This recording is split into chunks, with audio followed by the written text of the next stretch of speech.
శిలువ ధ్యానకాల మండలిలో దేవుడు నాకు ఇట్టి అవకాశం అనుగ్రహించినందుకు దేవాది దేవునికి నా హృదయపూర్వకమైన వందనములు తెలియచేయుచున్నాను.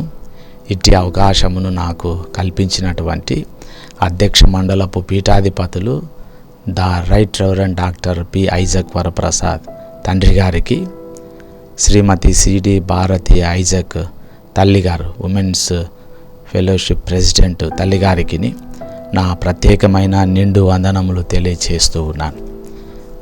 ఆ రీతిగానే వైస్ ప్రెసిడెంట్ మరియు యూత్ బోర్డు డైరెక్టర్ అయినటువంటి రెవరెండ్ పిడిఎస్జే బెన్హర్ బాబు గారికి, అధ్యక్ష మండలపు secretary reverend doctor C Anandarao Babu గారికి, assistant secretary Anis Moses sir గారికి, అధ్యక్ష మండలపు గౌరవ కోశాధికారి శ్రీ పి డానియల్ సార్ గారికి, director of youth board reverend yes Vinay Kumar బాబు గారికి నా హృదయపూర్వకమైన వందనములు తెలియచేయుచున్నాను.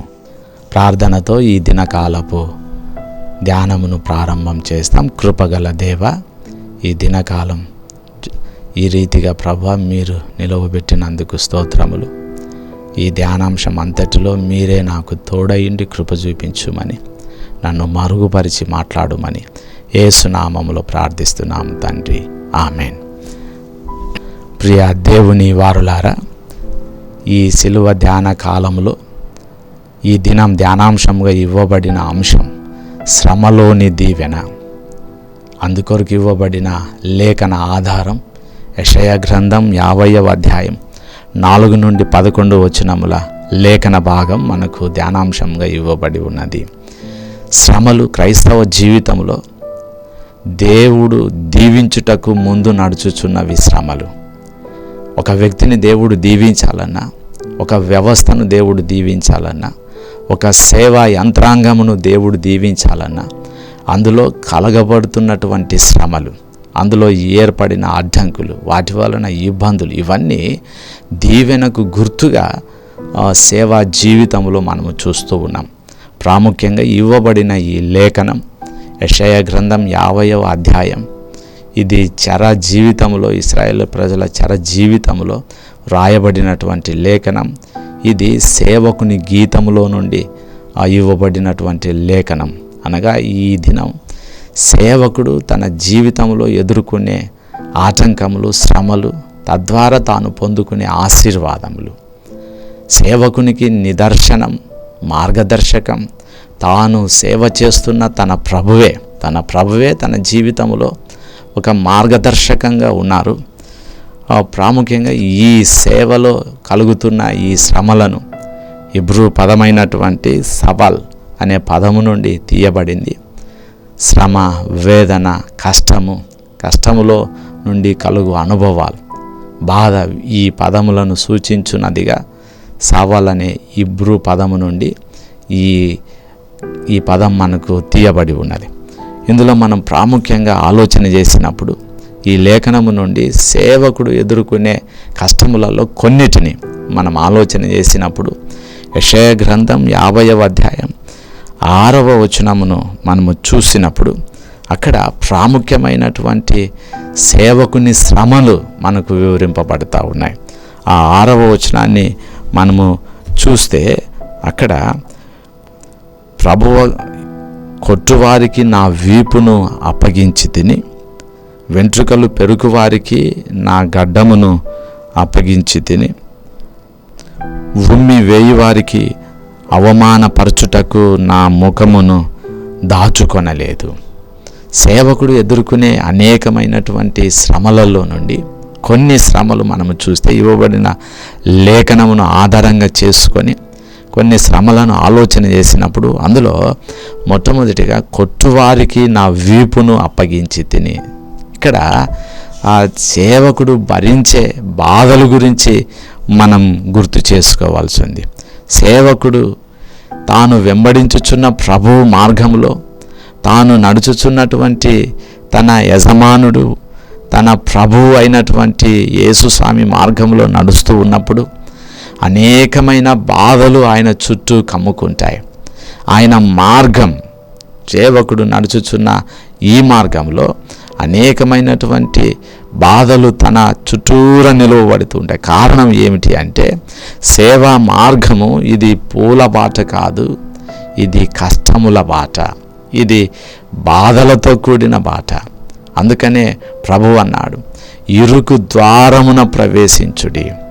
ఆయన తన ఆ పిలుపు ఏమై ఉన్నది అంటే, ఇది సుఖములు, భోగములు, ఆనందాలు, సంతోషములతో గడిపే మార్గపు బాట కాదు. ఇది ఇరుకు మార్గం. ఇందులో అడుగడుగున బాధ ఉంటుంది. నీవు చాలా జాగ్రత్తతో ఈ మార్గంలో నడవవలసి ఉంది. అందుకే ప్రభువు పిలిచినటువంటి పిలుపు మత్తయి సువార్త 7వ అధ్యాయం 12వ వచనాన్ని మనము చూసినప్పుడు, మీరు ఇరుకు మార్గములో ప్రవేశించుడి. ఈ ఇరుకు మార్గము ఇది జీవమునకు ప్రయాణం చేసే మార్గం. ఈ ద్వారం, ఈ ఇరుకు ద్వారములో ప్రవేశించువారు కష్టములను, బాధలను భరించవలసిన వారు. సేవకుని జీవితం, ఆ రీతిగానే విశ్వాసుల జీవితాన్ని చూసినప్పుడు అడుగడుగున వారు ఎదుర్కొనే బాధలు వర్ణనాతీతం. వారు తాము కలిగి ఉన్నటువంటి భక్తి జీవితాన్ని దాటి వెళ్ళటానికి లేదు. ఆ సమయంలో వారు ఎదుర్కొనే బాధలు ఒక్కొక్కటి వారు అనుభవిస్తూ సాగవలసి ఉన్నది. ఆ రీతిగానే మనం ఇక్కడ చూస్తే 2వ శ్రమను గురించి తెలియచేసినప్పుడు, ఎంట్రుకలు పెరుగువారికి నా గడ్డమును అప్పగించాను. ఇక్కడ సేవకుడు ఎదుర్కొనే నొప్పి, ఆ నొప్పిలో ఉన్నటువంటి లోతు చాలా గొప్పది.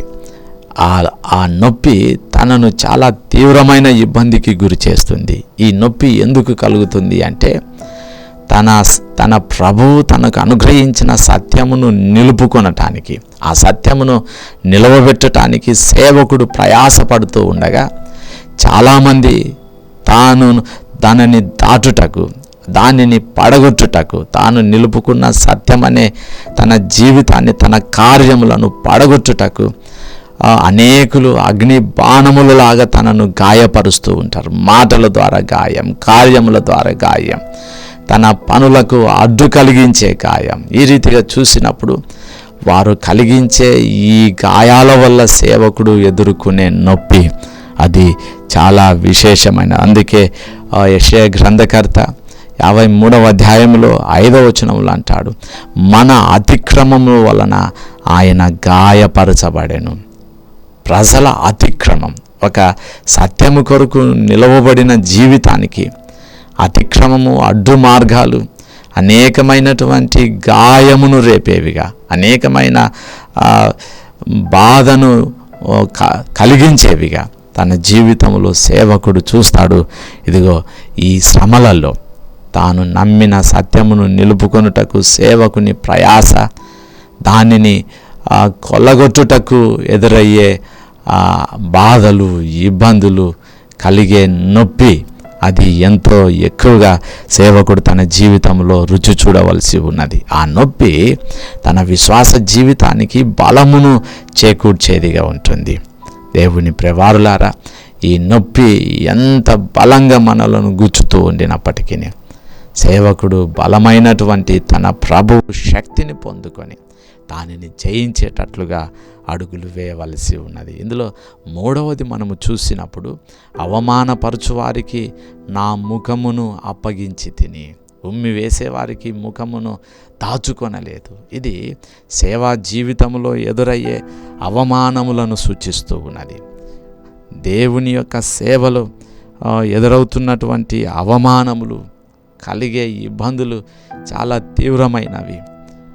ఈ సేవ జీవితంలో దేవుడు జరిగించుచున్నటువంటి గొప్ప కార్యములు, సేవ జీవితంలో దేవుడు నడిపించుచున్న రీతి, సేవ జీవితంలో దేవుడు తనకు కలిగించుచున్నటువంటి గొప్ప ఆధిక్యత, వీటన్నిటినీ చాలామంది చూసి ఓర్చుకోలేరు. నీ విశ్వాస జీవితంలో నీ ఇంటి పక్కవారే నిన్ను ఓర్చుకోరు.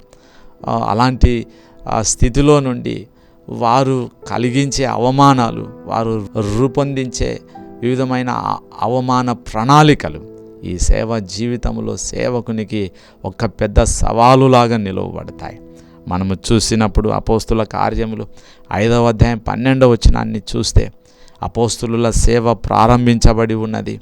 దేవుడు మహత్కార్యములను జరిగిస్తూ ఉన్నాడు, అద్భుతాలను జరిగిస్తూ ఉన్నాడు, ఆశ్చర్యమైన కార్యములు జరిగిస్తూ ఉన్నాడు. ప్రజలు తండోపతండాలుగా ఈ సేవకుల దగ్గరికి వస్తూ ఉన్నారు. ప్రజలు ఈ సేవలో పాలుభాగం అవుతూ ఉన్నారు. దేవుని ప్రియ వారులారా, ఈ సేవ అంతకంతకు విస్తరిస్తూ ఉంది.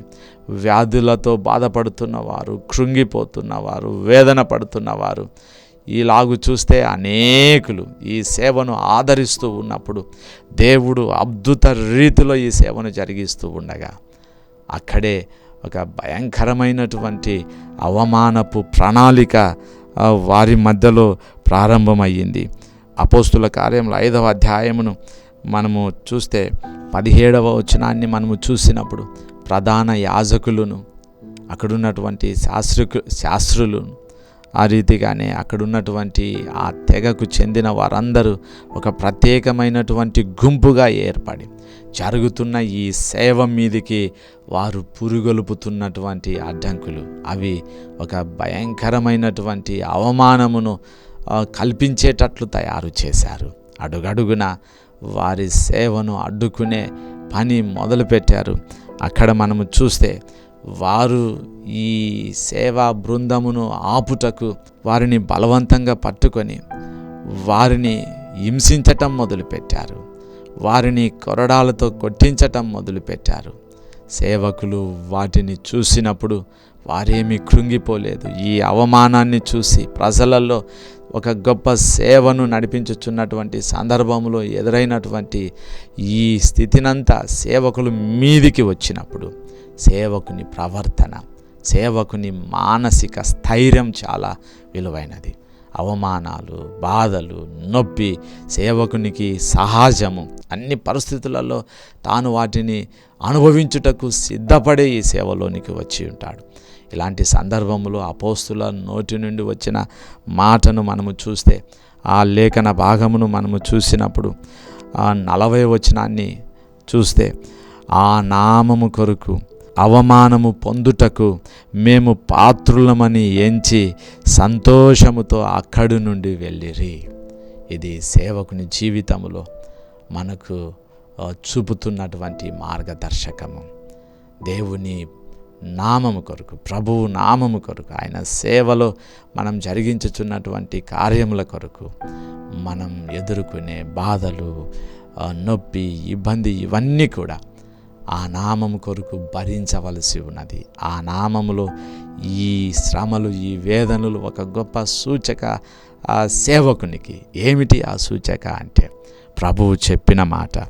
మత్తయి సువార్త 5వ అధ్యాయం 11వ వచనాన్ని మనము చూస్తే, నా నామం నిమిత్తం జనులు మిమ్ములను నిందించి హింసించి మీ మీద అబద్ధముగా చెడ్డ మాటలల్లా పలుకున్నప్పుడు మీరు ధన్యులు, పరలోకములో మీ ఫలం అధికమయ్యింది. ఇక్కడ శ్రమలో దీవెన అనే మాటకు చాలా ప్రాముఖ్యమైన అర్థం యేసు స్వామి వారు పలికిన మాటలో మనకు గుర్తు చేస్తూ ఉంది. సేవకుడు అనుభవించే ఈ శ్రమలన్నీ, ఈ నిందలు, ఈ హింసలు, ఈ బాధ, ఇవన్నీ సేవకుడు అనుభవిస్తూ ఉన్నప్పుడు లోపల అతని మదిలో ఒక ప్రాముఖ్యమైనటువంటి సంతోషం.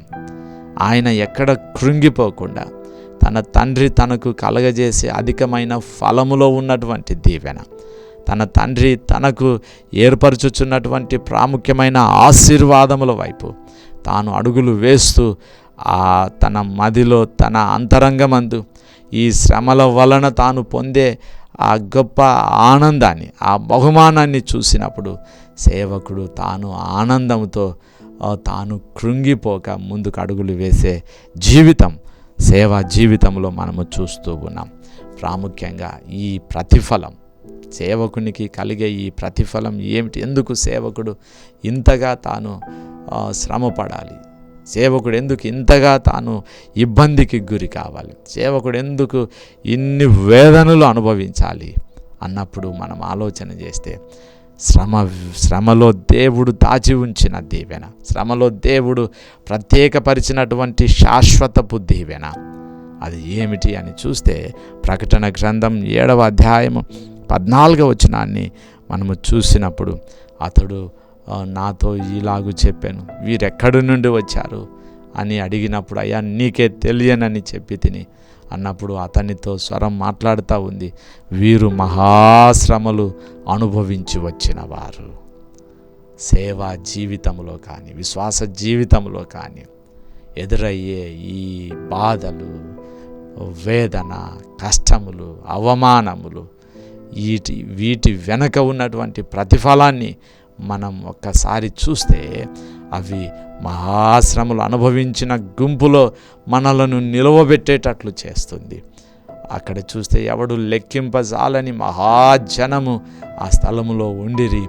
అక్కడ తెల్లని వస్త్రములు ధరించుకొని ఖర్జూరపు మట్టలు చేత పట్టుకున్న గుంపులో, ఈ అనుభవాలు సంపాదించిన వారు చేరే ఈ గుంపులో వారు చేరినప్పుడు వారిని గురించి తెలియపరచుచున్న సాక్ష్యం ఏమిటి అంటే, వీరు మహాశ్రమలు అనుభవించి వచ్చిన వారు. వీరు ఇక మీదట ఆకలి లేని రాజ్యములోనికి ప్రవేశిస్తారు. దప్పిక లేదు. వారు జీవజలములోని నీటి బుగ్గను వారు త్రాగెదరు. ఇదిగో వారికి తమ ప్రభువు కాపరిగా నిలవబడి వారి కన్నుల నుండి ప్రతి బాష్ప బిందువును ఆయన తుడిచివేయును. శాశ్వతమైన దేవుని రాజ్యములో వారికి ప్రవేశం కల్పించబడి ఉన్నది. ఆ స్థానం సంపాదించుటకు ఈ జీవితంలో మనం ఎదుర్కొనే ఈ శ్రమలు, ఆ ఫలమును మనం అనుభవించుటకు ఈ జీవితంలో మనం శ్రమ పడవలసి ఉన్నది. క్రైస్తవ జీవితంలో శ్రమలు శుభసూచకము. క్రైస్తవ జీవితంలో శ్రమలు గొప్ప ఆశీర్వాదమునకు కారణం. తాను ఎంతగా శ్రమ పడతాడో, ఎంతగా అవమానానికి గురి అవుతాడు, ఎంతగా బాధలు భరిస్తాడు, ఆ నామము కొరకు భరించిన ప్రతి బాధ వెనుక దేవుని ప్రతిఫలం దాచిపెట్టబడి ఉంది. తాను అనుభవించిన ప్రతి వేదన వెనుక దేవుని సన్నిధానంలో ఆధిక్యత ఈ సేవకుని జీవితంలో లేక విశ్వాస జీవితంలో దేవుడు బలపరిచి అనుగ్రహించిన దేవుడై ఉన్నాడు అని తెలియచేస్తూ, అట్టి దీవెన, అట్టి కృప, అట్టి అనుభవాలు ఈ విశ్వాస యాత్రలో దేవుడు మనకు అనుగ్రహించాలని కోరుతూ, దేవుడు ఈ కొద్ది లేఖనం తన కృప ద్వారా మన వినికిడిలో దీవించునుగాక. Amen. Praise the Lord. CSI Holy Trinity Church Anantapur youth fellowship తరఫు నుంచి ఈ పాట పాడబోతున్నాము.